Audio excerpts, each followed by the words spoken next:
नमस्कार, आप देख रहे हैं आज तक। आपके साथ मैं हूं अंजना ओम कश्यप। महाराष्ट्र के महासियासी संकट पर हर वक्त हलचल बढ़ रही है और इसी खबर पर बातचीत करने के लिए हमारे साथ खास मेहमान, सांसद और प्रवक्ता शिवसेना की प्रियंका चतुर्वेदी जी लाइव जुड़ रही हैं आज तक पर।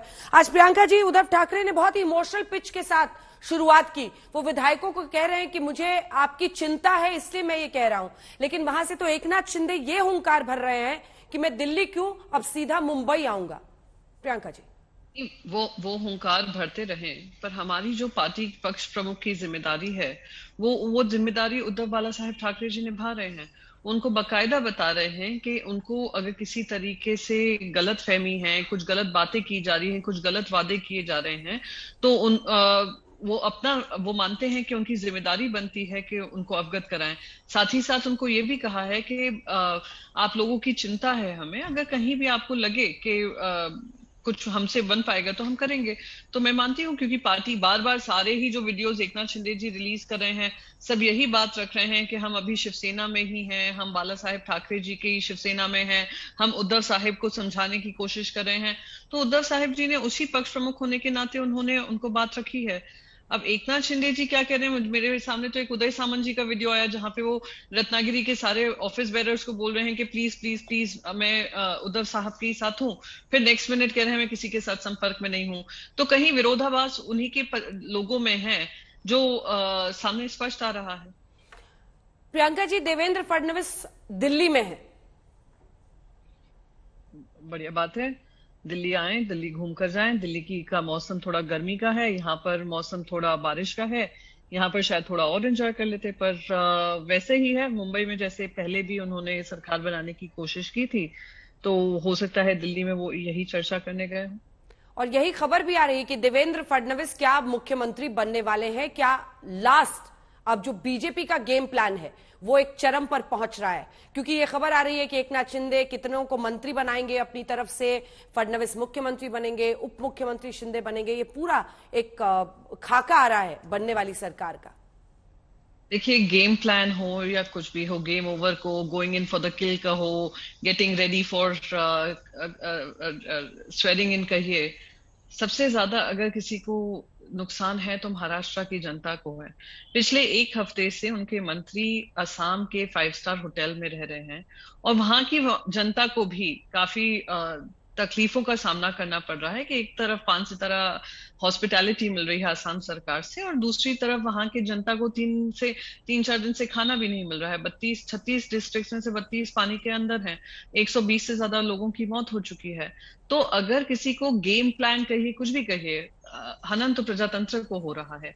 दूसरी बात, रही बात कि सरकार बनने जा रही है, टूटने जा रही है, कहीं ना कहीं ये लोग सब अपने एक्साइटमेंट में भूल रहे हैं कि सुप्रीम कोर्ट ने बहुत क्लियरली वो डिस्क्वालिफिकेशन की प्रोसीडिंग्स को रिजेक्ट नहीं किया है, उन्होंने ऑन होल्ड रखा है।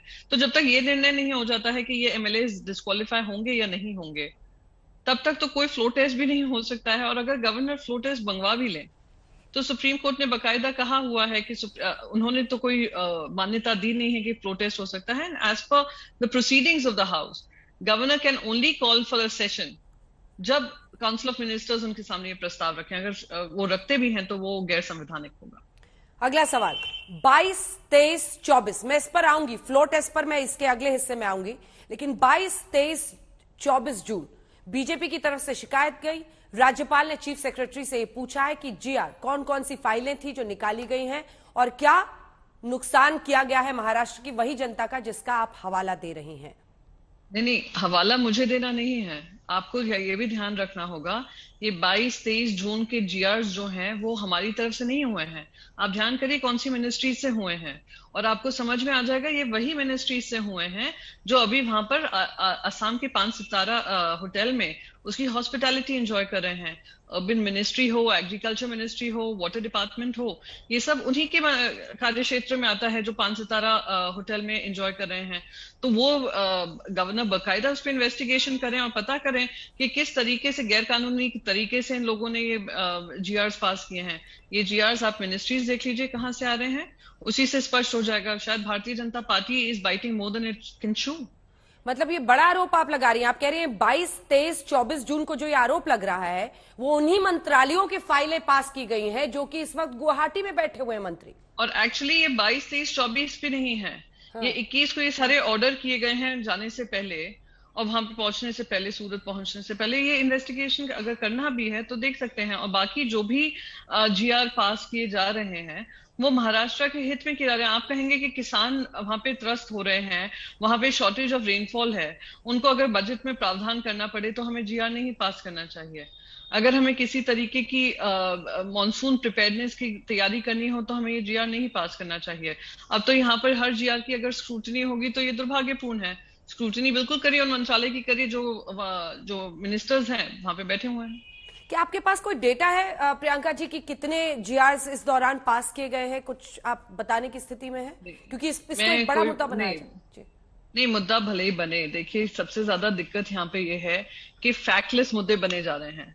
उनके आधार पे शिंदे सेना के यहाँ से बातें हो रही हैं कि ये जीआर है, ये बातें हैं, हमारे पास 40 मंत्री हैं, 40 ये हैं, 40 नंबर हैं, 2/3 मेजोरिटी है, हम शिवसेना है, और उसी को मुद्दा टेलीविजन चैनल्स बना रहे हैं। यहाँ पर अभी बीजेपी ने एक लेटर लिखा है गवर्नर को। शायद अगर वो लोग देख लेते कि काम किसने किया है, सारे अखबारों में आ रहा है कि कौन से मंत्रियों ने ये काम कर कर गए हैं। तो उसी से स्पष्ट होता है कि क्या उनको इंसेंटिव दिया गया होगा। सारे एमएलए और बाय द वे जो जीआर पास भी हुए हैं उन्हीं एरियाज के हुए हैं जिनके जो असेंबली छोड़कर अभी 5 सितारा होटल में ऐश कर रहे हैं। अच्छा, अगला सवाल आपसे ये कि ये आरोप लग रहा है कि ये सरकार तो अल्पमत की है इस वक्त। अगर बहुमत एकनाथ शिंदे के साथ है, अल्पमत की है, तो इस दौरान ये फाइलें कैसे पास हुई? हम भी तो यही कह रहे हैं कि अगर ये सरकार अल्पमत में है जैसे एकनाथ शिंदे जी कह रहे हैं, तो एकनाथ शिंदे जी मुंबई से आने से क्यों कतरा रहे हैं? 5 जुलाई तक को क्यों उन्होंने अपनी रिजर्वेशन बढ़ा दी है? मैं तो ये कहूंगी कि सूरत के भी जो बिल्स, होटल के बिल्स पे करने थे वो भी पे नहीं हुए हैं। सबसे ज्यादा खर्चा कौन से कंजम्पशन में हुआ वो भी सबके सामने आ रहा है। तो हम भी कहेंगे कि अगर आपके पास नंबर्स हैं, आप आइए, मुंबई आइए, फ्लोर टेस्ट करिए।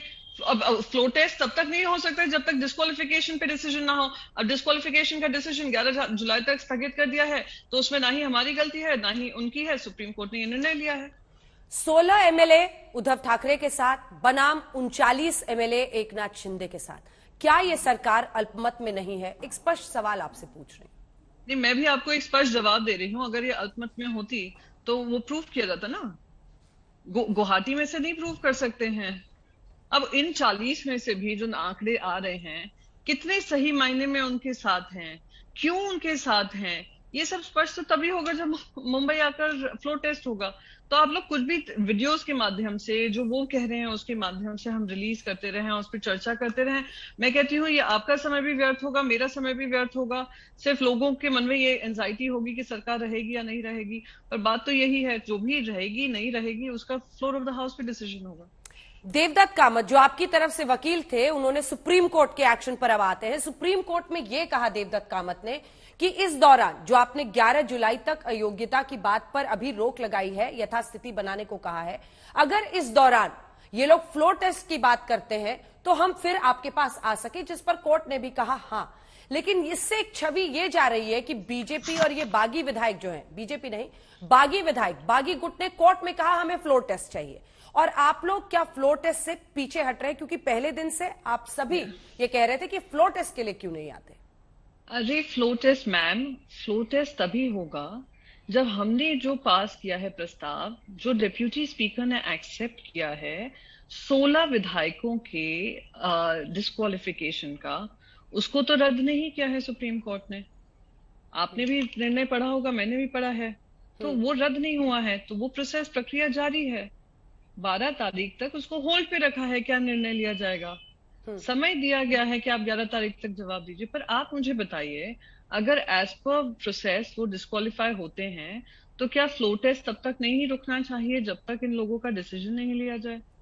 कॉन्स्टिट्यूशन तो यही कहेगा, संविधान कहेगा, प्रजातंत्र कहेगा, और नियम कानून यही बता रहे हैं। तो फ्लोर टेस्ट कैसे डिमांड कर सकते हैं जब उन्होंने समय मांगा है जवाब देने के लिए, और समय सुप्रीम कोर्ट ने दे दिया है।